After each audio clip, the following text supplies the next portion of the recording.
इंसान के जीवन में जब भी कुछ बुरा होता है तो सबसे पहले वो अपनी किस्मत को कोसने लगता है, जबकि हर बार परिणाम के पीछे भाग्य से ज्यादा हमारी बुरी आदतों का दोष होता है। हमारा जीवन हमारी आदतों पर निर्भर करता है। आदतें ही हमें कामयाब और हमें सफल बनाती है। इसके साथ साथ आदतें ही हमें असफल भी बनाती है। बुरी आदतें हमारी इज्जत को कम करती है। जैसे बुरे काम का अंजाम बुरा होता है, वैसे ही बुरी आदत का फल बुरा होता है। हर इंसान में अच्छी और बुरी दोनों आदतें होती हैं, लेकिन कुछ लोग अपनी बुरी आदतों के शिकार बुरी तरीके से हो जाते हैं और अपनी अच्छी आदतों को भूल जाते हैं। आपको आपकी बुरी आदतें जीवन में बहुत परेशानियां देती हैं, इसीलिए जरूरी है कि आपको समय रहते अपनी बुरी आदतों को सुधार लेना चाहिए। आज की जो बौद्ध कहानी मैं आपको सुनाने वाला हूँ, उसमें आपको कुछ ऐसी आदतें पता चलेंगी जिसे आप अपनाने के बाद अपने पूरे दिन को बहुत बेहतर बना सकते हैं। इन आदतों को अगर आपने अपने जीवन में 21 दिनों तक अपना लिया तो आपका पूरा जीवन बदल जाएगा। आप अपने जीवन को पूरे जोश और पूरे उत्साह से जी पाओगे और हर काम में आपका मन लगेगा और आपके जीवन में सुख और शांति बनी रहेगी। इससे पहले कि आप इस कहानी में खो जाएं, चैनल को सब्सक्राइब जरूर कर लें। तो चलिए कहानी शुरू करते हैं।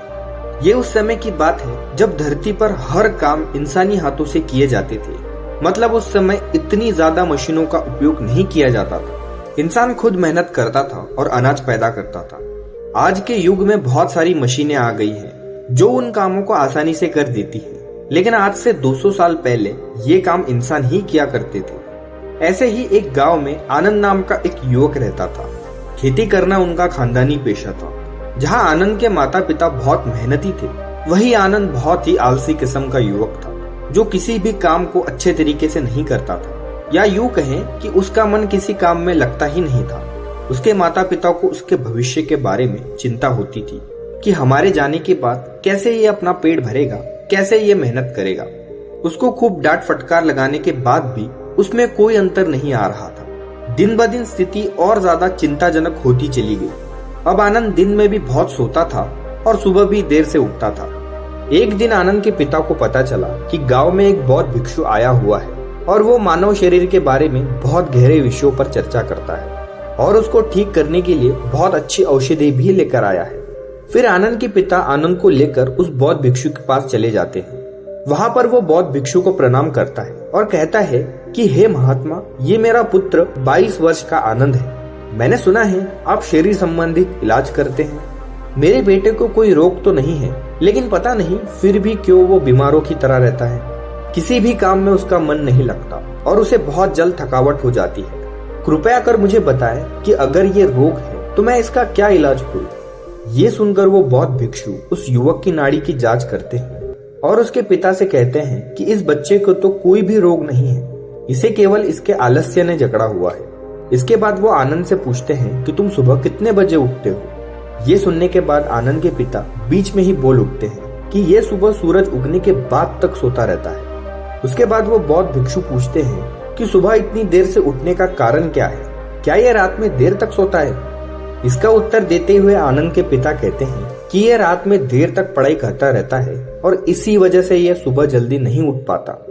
ये सुनकर वो बौद्ध भिक्षु कहते हैं कि यही तो कारण है, यही तो जड़ है। मैं तुम्हें इसके लिए कोई औषधि नहीं दे सकता, लेकिन मैं जो कहूँ वो तुम 21 दिनों तक अनुसरण करो तो आनंद तुम्हारा जीवन जोश और उत्साह से भर जाएगा। हर काम में तुम्हारा मन लगेगा और किसी भी काम को तुम बहुत गहरे तरीके से कर पाओगे। इसके लिए तुम्हें सुबह की 5 आदतें अपनानी होगी। आदतें अपनाना बहुत आसान होता है। शुरुआत में 1-2 दिन तकलीफ होती है, लेकिन उसके बाद तुम्हें उसमें मजा आने लगता है। सिर्फ शुरुआत के कुछ दिन कष्ट में सह लो और उसके बाद तुम्हारा जीवन ही बदल जाएगा। सुबह की 5 आदतों की व्याख्या करते हुए उन बौद्ध भिक्षु ने कहा कि सुबह उठते ही सबसे पहले अपने आप के प्रति धन्यवाद व्यक्त करो। उस परमपिता परमेश्वर को धन्यवाद दो, क्योंकि उन्होंने इस प्रकृति के द्वारा तुम्हें इस शरीर का अनमोल तोहफा दिया है। हर इंसान को स्वस्थ शरीर तोहफे में नहीं मिलता। अगर तुम बाहर इस दुनिया में देखो तो तुम्हें कितने ही विकलांग और कुरूप नजर आएंगे। इसीलिए हमारी सांसें अनमोल तोहफा होती है।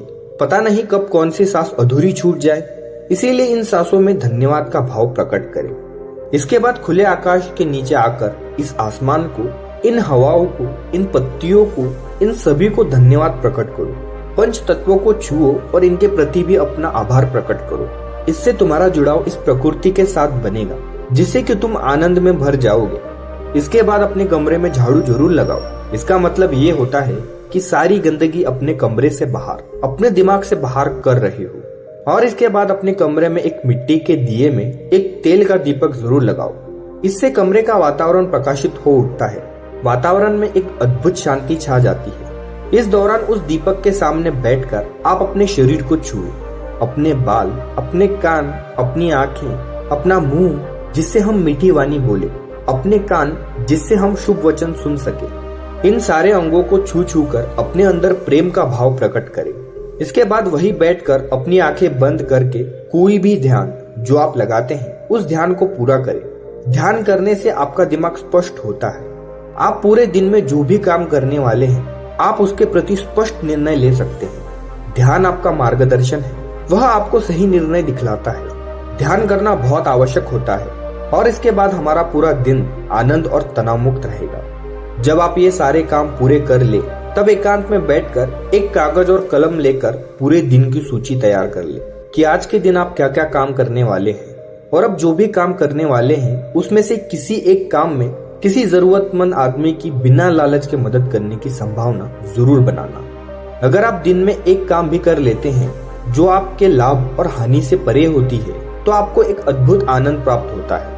आपको लगता है कि मैंने आज का दिन कुछ अलग तरीके से जिया, किसी जरूरतमंद की निष्पक्ष भाव से मदद कर दी। इससे अच्छी बात और क्या हो सकती है। और जब आप ये विधि भी पूरी कर ले तो कोई भी प्रेरणादायक गीत जरूर गाए अपनी आवाज में। आवाज चाहे बुरी हो या मीठी हो, लेकिन भाव सच्चा होना चाहिए, भाव प्रेरणादायक होना चाहिए, भाव संवेदनशील होना चाहिए।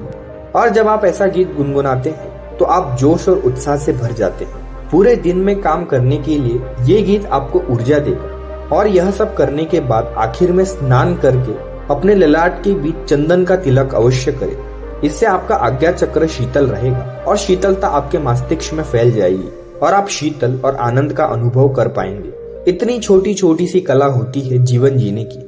जो आदमी 21 दिन तक इस मंत्रों को अपना लेगा उसका पूरा जीवन बदल जाएगा। उसके बाद उसे कोई काम जबरदस्ती नहीं करना पड़ेगा। जबरदस्ती उसे उस काम में ढकेलना नहीं पड़ेगा, बल्कि वह काम ही आपके लिए आनंद बन जाएगा। जीवन एक उत्सव बन जाएगा, जीवन एक जोश बन जाएगा, जीवन में संवेदना फिर से लौट आएगी। जरा सोचिए, जब हम छोटे होते थे तो किसी भी नए काम को लेकर हमारे अंदर तरंगे उठने लगती थी, किसी भी काम में जोश और उत्साह डाल देते थे।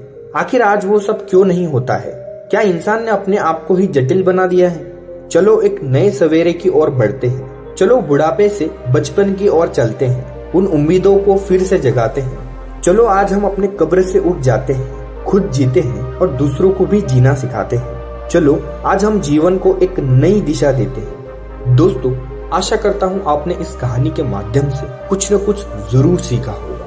इसीलिए कमेंट करके जरूर बताना कि आपने इस कहानी से क्या सीखा और ये भी बताना कि आज से आप इनमें से कौन सी आदतें अपने जीवन में अपनाने वाले हो।